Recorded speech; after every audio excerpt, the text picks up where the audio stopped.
આપણે જે છે એ પાસ્કલના દબાણ પ્રસરણનો નિયમ ભણ્યા છીએ, બરોબર? કે જેની અંદર કંઈક એવું ભણ્યા હતા કે ભાઈ પ્રવાહીની અંદર કોઈ પણ જગ્યાએ કરેલો ફેરફાર, દબાણમાં કરેલો ફેરફાર દરેક જગ્યાએ કેવો હોય છે?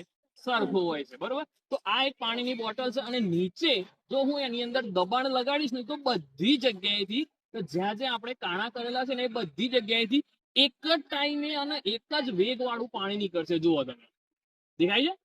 જો બંધ કરી દઈશ ને તો એની જાતે બંધ થઈ જો, બધા એક જ સમયે નીકળે છે. તમે જો, એવું કોઈ ખરું કે જે અલગ સમયે નીકળતું હોય છે? એવું કોઈ? ફરીથી જો, હે ને? તો આપણે એવું રીલ્સ જોઈ છે કે આમ પકડીને